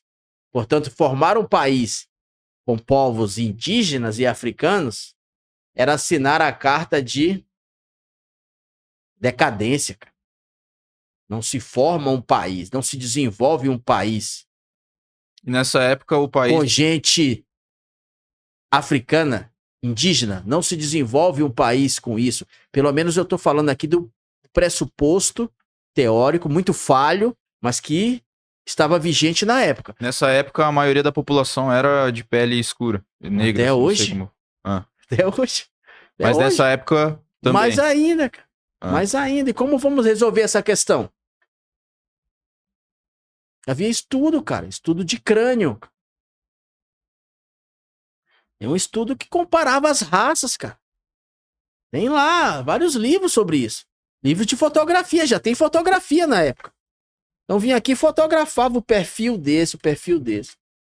Houve até associação com a criminologia, cara. O perfil do criminoso surgiu nessa época, cara. Esse interesse era de Portugal, de colocar... Não, aí já é Brasil independente, né? O Brasil fica independente em 1822. A escravidão acaba em 1888. Sim. Já é país, já é um Brasil. Tá. Aí já não tem mais a influência da colonização. Uhum. Aí já é Brasil independente, século XIX. E depois da independência do Brasil, Portugal não tinha influência, assim, nesse sentido. Não, aí já nasce um país, já tem uma constituição, já tem suas leis próprias, tem influência porque existe uma tradição, digamos assim. Muitos portugueses ficam aqui e tal, mas o pacto colonial o monopólio comercial acaba. Qual era o monopólio comercial? O Brasil só podia fazer comércio com Portugal. Se era colônia de Portugal, então não tinha liberdade econômica. Ok? Isso acaba com a independência. Rompe-se o monopólio comercial. E aí os mercados se abrem, né? E é aí que o Brasil entra com força, porque ele vai vender café para o mundo inteiro. Sim. E aí a escravidão se perpetua, porque a base escravista, você produz matéria-prima barata e vende para qualquer lugar do mundo. Voltando naquele ponto, Marcelo, do espaço, né, para as pessoas que eram escravas. Beleza, você falou que houve ali uma tentativa de... Como que é a palavra que você usou? Para deixar a população branca? Branqueamento. Branqueamento da população, mas na prática, assim, o que aconteceu? O projeto já nasceu furado, cara. E a base social do Brasil, ela é africana, ou afro, ou indígena. Vamos dizer afro-indígena. Ok? O contingente de pessoas que vieram para cá não foi capaz de promover esse branqueamento. Mas isso foi uma política pública deliberada mesmo. A intenção dos caras era essa. Era reduzir a quantidade de pessoas de pele escura e aumentar a quantidade de pessoas de pele clara. Isso tá, mas a literatura é farta sobre o assunto. O branqueamento foi uma política de governo mesmo, deliberada. Ok? Só que não vingou, não deu os resultados, né? O Brasil, majoritariamente, um país afro-indígena, não produziu os efeitos que eles esperavam, né? Mas o racismo continua, né, cara? Nessa época se estrutura muito fortemente o racismo científico, né? Tem um perfil do criminoso, tem uma discussão sobre raças, é a época de Charles Darwin, né, véio? A origem das espécies. Que os caras vão pegar isso e vão aplicar na sociedade. A gente estava também falando um pouco em off que grande parte do desenvolvimento aqui de São Paulo, Rio de Janeiro, aqui do Sudeste, né, vem forte por conta do uso dos escravos, né, nessa época e tal. Também, Cauê. Mas como eu falei para você, a economia de São Paulo e do Rio de Janeiro, elas crescem muito também em outro contexto, que é o contexto do fim dos privilégios coloniais de Portugal. Você tem mercado aberto. Mas no Norte não tinha? Tinha no Norte também. Tinha no Norte também. Mas a base da economia, o coração da economia estava aqui, cara. Era o café. Era o café. O coração da economia era o café. Lá também tem riqueza, né? No Nordeste também tem grupos ricos que enriqueceram e que transmitiram herança. Como, por exemplo, do cacau, né? A partir da exploração do trabalho escravo. Como, por exemplo, do cacau também, né? É lógico que as riquezas mudam e as formas de acumulação de riqueza mudam. Mas é inegável que a escravidão gerou um grupo economicamente muito forte e que transmitiu boa parte dessa riqueza para os seus descendentes. Isso vem até os dias de hoje. A riqueza da terra, né? E a riqueza também do capital. Mas principalmente a riqueza da terra, cara. Terra gera riqueza, né? E lá no Norte era forte o cacau, então. No sul da Bahia, o cacau se desenvolveu no século XIX, mas ganhou força enquanto produto econômico da província, no caso a província da Bahia, após a invenção da receita do chocolate ao leite, que já foi no final do século XIX. E aí no início do século XX, ele se torna o grande produto da economia baiana. No final do século XIX, mas antes da escravidão acabar ou depois? Antes da escravidão acabar. A minha tese vem mostrando que o quê? Mesmo antes do cacau ser o principal produto da economia baiana, ele já estava sendo produzido com utilização do trabalho escravo. E aí eu faço uma análise como essa. Esse cara tinha cacau e tinha escravo.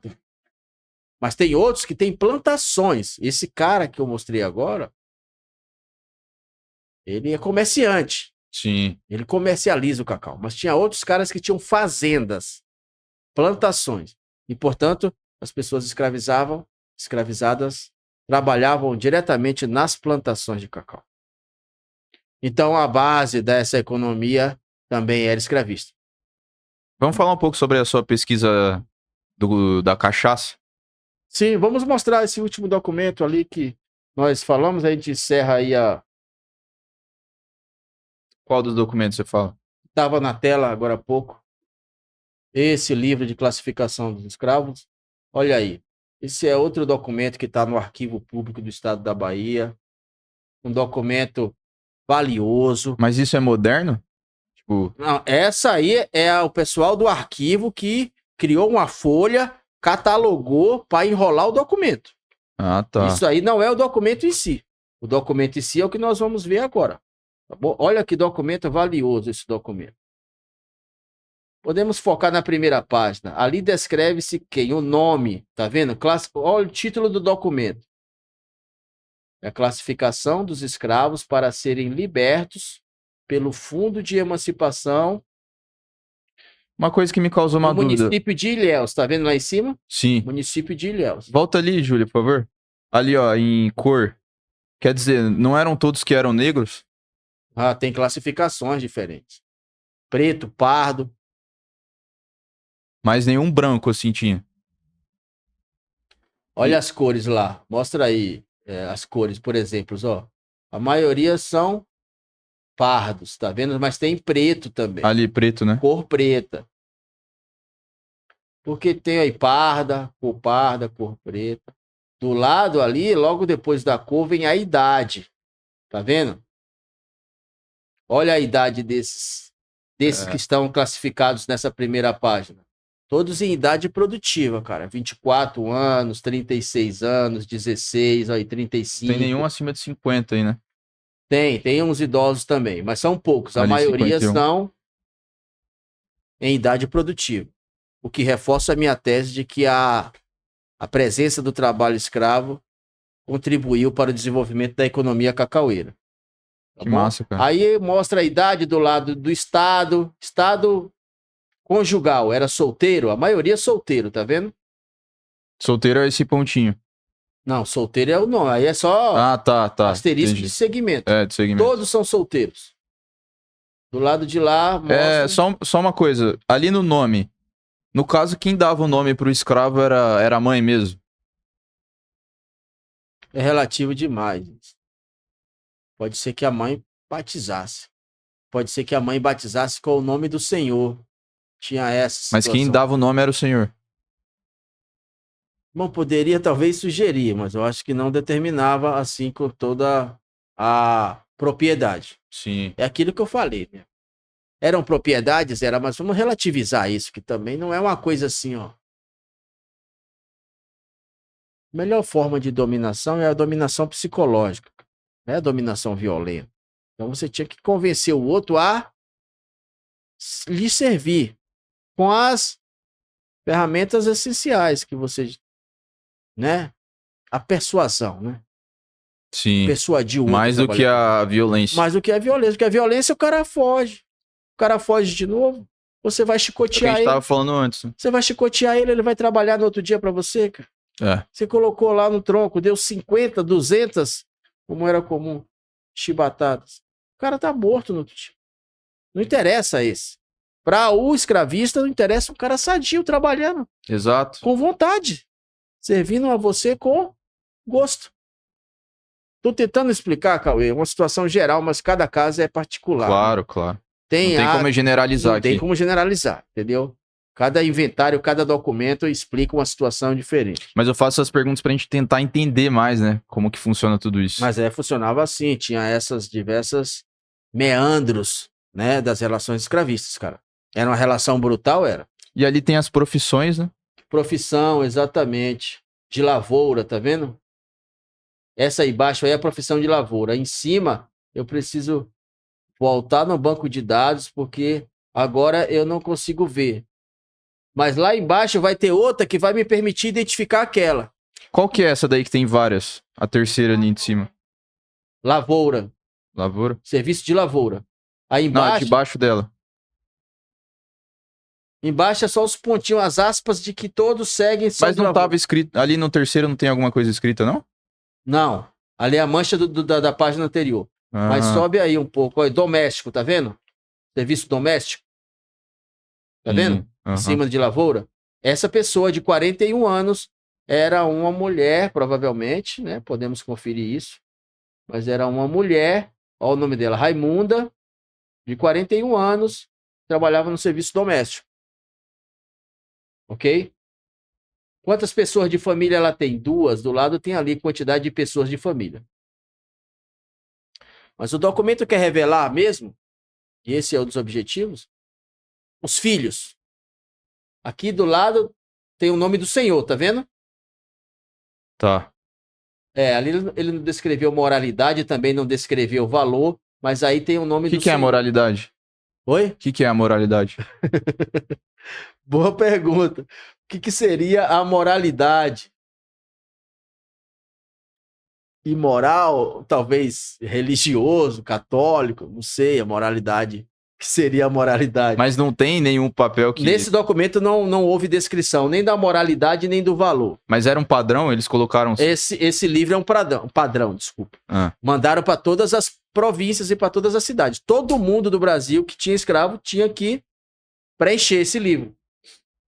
aí, em nome do senhor. O senhor era o Nome dono, do né, no Senhor, caso. e ali as observações. Essas observações são valiosas. Dá Essa pra ler isso aí? mãe com 3 filhos menores escravos. Tá vendo? Embaixo, mãe com 4 filhos menores escravos. Todos esses aí são escravos, mas tem outros que tem assim, mãe com 4 filhos menores escravos e 2 nascidos depois da lei. Ou seja, aqueles outros 2, vamos ver se tem algum aí.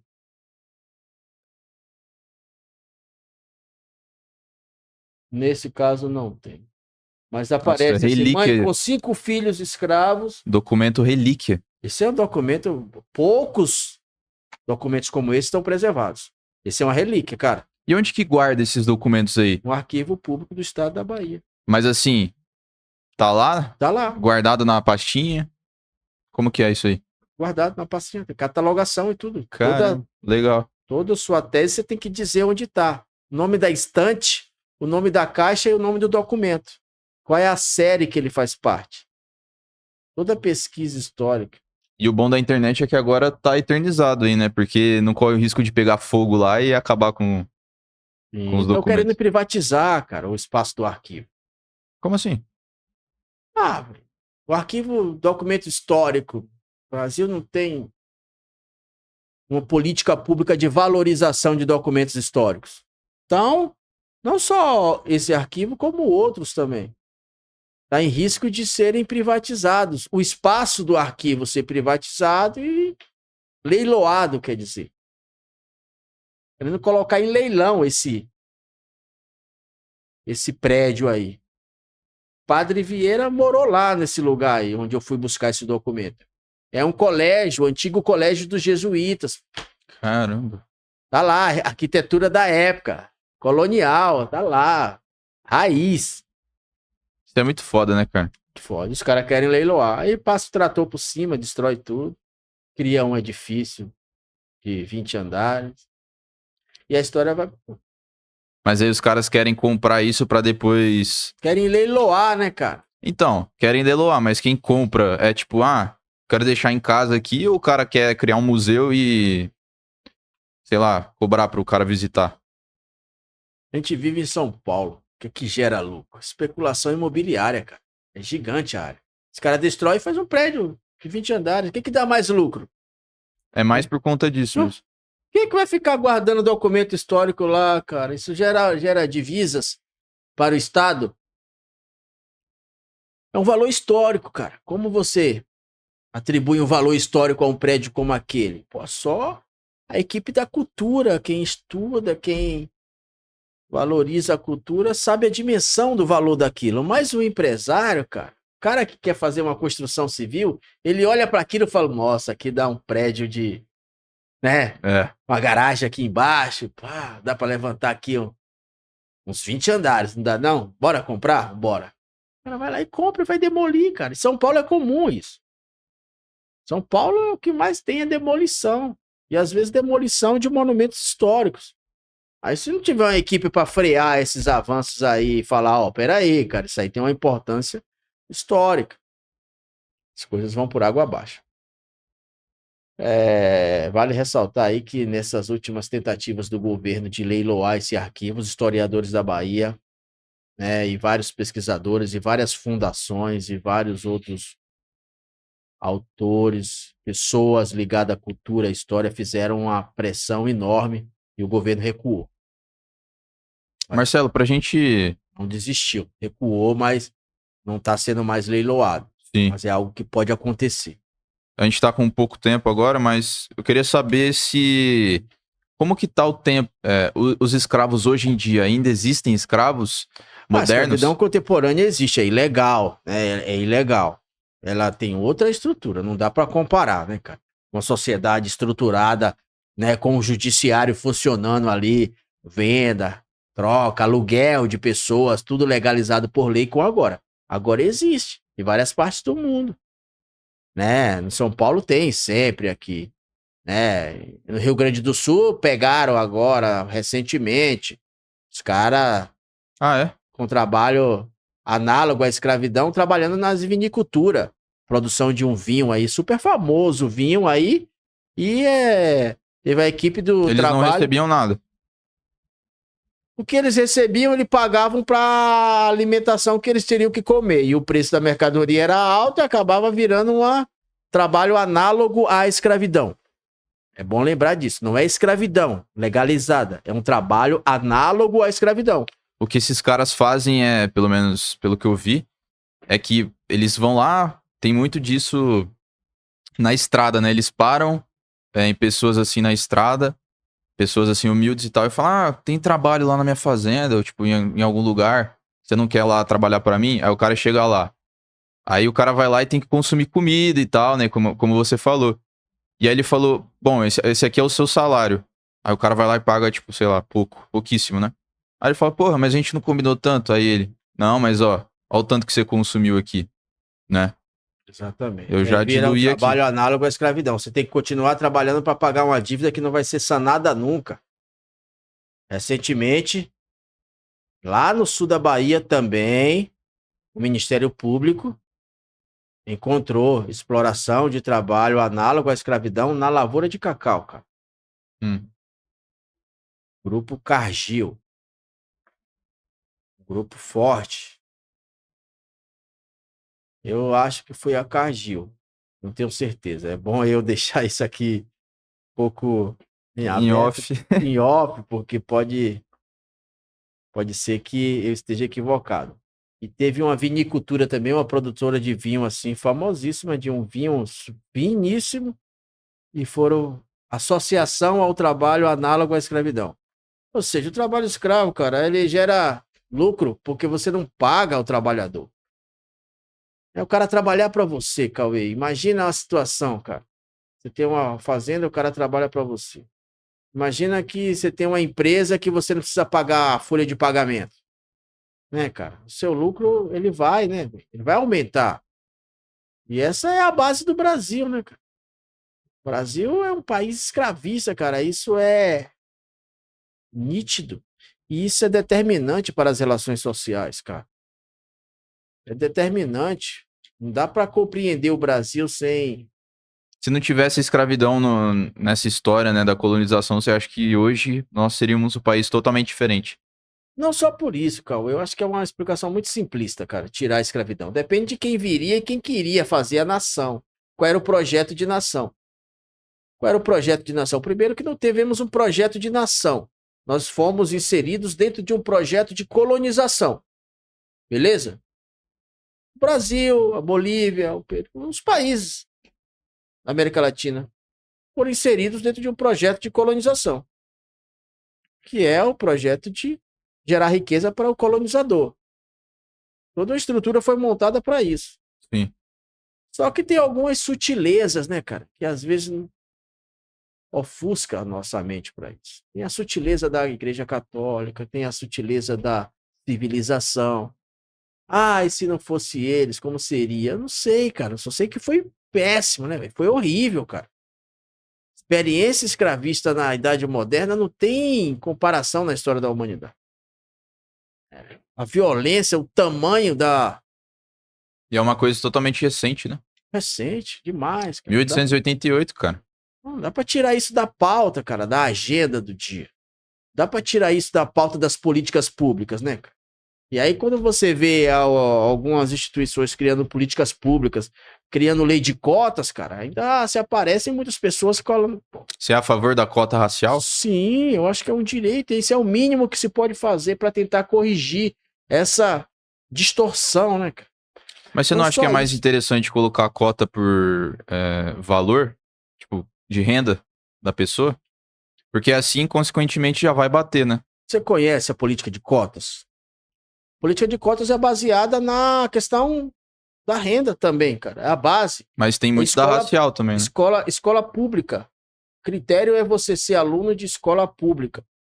Esse é um critério que determina já diretamente a questão de renda. Esse é um outro debate aí que a gente poderia até enveredar aí em uma outra ocasião para discutir as leis de cotas. Que aí vai tempo. Vai tempo. Você tem que conhecer a lei de cotas, porque é muito fácil as pessoas desqualificarem sem ter conhecimento de causa. Não sabe o princípio da garantia.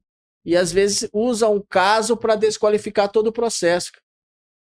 Olha quantas pessoas a gente tem já hoje beneficiadas com a lei de cotas e que tem hoje uma profissão, que tem uma qualificação, tem uma inserção no mercado de trabalho e conseguiu, não só a lei de cotas é um passo em meio a uma dívida histórica.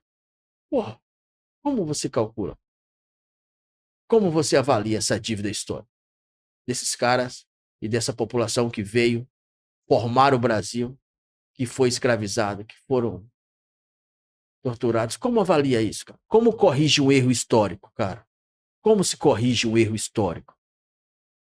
Estudando a história, né? Primeiro passo. Nesse sentido, então, você seria mais ou menos criar uma cota para judeu lá na Alemanha. E o que os caras fizeram foi criar o Estado de Israel para tentar reparar o erro. Criaram o Estado de Israel. Não na Alemanha, criaram na Palestina. Tiraram os palestinos. Não, mas eu falo cotas assim na Alemanha, sei lá. É porque ali foi um caso bem específico, cara. Foram 4 anos de guerra. O Brasil foi 350 anos de escravidão, cara, legalizada. Você tem noção da diferença? Foram 4 anos de guerra. Brasil, 350 anos. Você acha que não dá pra comparar? Porque ali assassinaram, milhões de judeus, né? Sim, eu acho que a comparação ela ficaria meio que desmedida pela questão do tempo, pela questão do contexto. Mas acho que tem sim, tem que ter, cara. Tem que ter políticas de reparações. Sim, é para isso que também, a história também serve para isso, né, cara? A história também serve para isso. Dá para negar a história. Cara, pra gente finalizar. A história tá aí, cara. Os documentos estão aí, cara. Sim. Eu fiz questão de trazer documentos para aqui justamente porque tem um grupo hoje que tá querendo negar a história. É legal trazer porque traz realidade, né? Fala, não, isso aqui é real, pô. Tem um grupo de negacionistas aí que estão querendo negar a história, querendo eles construírem a história, sabe? De acordo com o que eles acham que foi. E aí nega a violência do processo. Nega a história.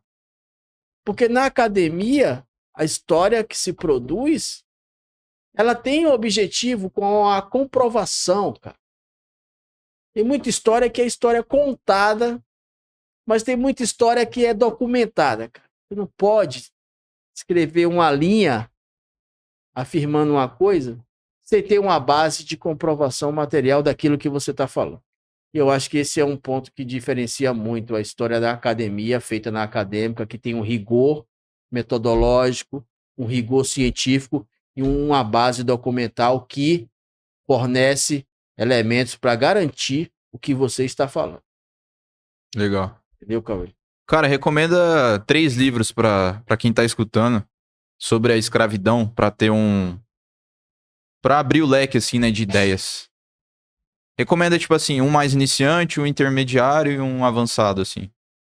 Os Jacobinos Negros seria um livro interessante para entender um pouco essa nossa discussão aqui. Aí eu tô pegando mesmo aquilo que é de mais valioso, cara, que no meu entendimento, Mas é um livro acessível, assim? é super acessível. Os Jacobinos Negros. Recomendo também o livro do Clóvis Moura, Rebeliões da Senzala. Legal, cara. E tem algum que mostra a história, assim, da escravidão, um nível profundo, assim? Tipo, com detalhes? Vários, poderia citar aqui mais de 100, Fala um, assim, mas pra mim. aí são vários livros que tratam de muitas vezes de questões específicas ou regiões específicas, ok? Mas colocaria aí na lista do terceiro indicado para entender o escravidão no Brasil, o livro O Escravismo no Brasil, Francisco Vidal Luna e Herbert Klein. Legal. Os Jacobinos Negros, do Ciro Leonel James, e Rebeliões da Senzala, de Clóvis Moura. Ficaria com essas 3 aí indicações, sem se aprofundar muito, porque a literatura é vasta e vale a pena aí aprofundar nesse tema. Para mim é um tema muito valioso. Eu estou indicando 2 livros que falam sobre a resistência. Os Jacobinos Negros é uma história da resistência do povo do Haiti contra a escravidão e a rebelião que fez a antiga colônia francesa, a mais próspera da América para os franceses, se tornar independente. Legal, A cara. segunda República Negra, depois dos Estados Unidos, o segundo país, ou segunda colônia a ficar independente foi o Haiti, com uma rebelião nele. Então, acho que o importante, quando a gente estudar a escravidão, tem a questão econômica, tem o peso econômico, mas tem a resistência, cara, que é saber a capacidade das pessoas de resistir à escravidão, cara, isso é arrepiante. Como as pessoas suportaram a escravidão e como elas não desistiram de suas vidas, né, cara? Como elas não desistiram, cara, de suas vidas. Como elas resistiram. O cara lutar ali até o final. Até o final, formaram família, sabe? Ver seus filhos sendo vendidos, cara. Tô analisando um documento agora para falar sobre tráfico. 30% era crianças, cara, sendo vendidas. 30% era crianças sendo vendidas. Então, acho que a resistência é um dos temas mais, assim, fortes da escravidão. Eu ficaria na dica desses 3 livros e um de história econômica, que é O Escravismo no Brasil, de Herbert Klein, e Francisco Vidal Luna, que também fala do panorama geral. Esse livro é excelente também, uma linguagem fácil, autores bem reconhecidos, a linguagem flui, uma leitura agradável também. Vou ler com certeza, hein? Quero agradecer a oportunidade aí de Divulga aí onde que o aqui. pessoal pode te encontrar. Suas redes. Eu preciso pensar aí um pouco. Se quiser, você me manda, eu deixo na descrição também. Eu tô aí no Instagram, também tô aí no LinkedIn também, né? Marcelo.loyola, Marcelo.ist no Instagram.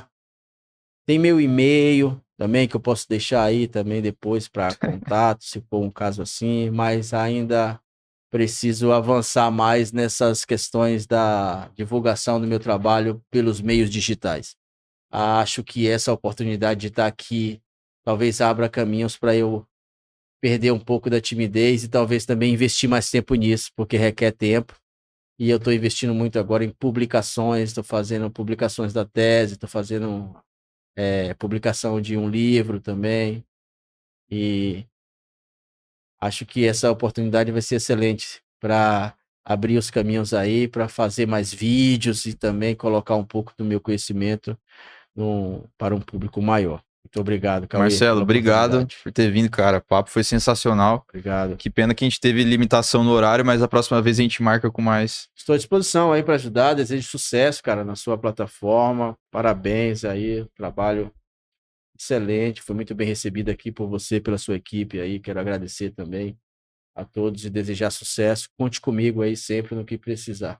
Obrigado, cara. Bom, se você assistiu até aqui, considere se inscrever no canal e deixar seu like, também seu comentário, dizendo que a gente pode melhorar aqui no projeto, porque ajuda sempre a gente a evoluir, né? Então, muito obrigado se você assistiu até aqui e até a próxima. Tchau, tchau.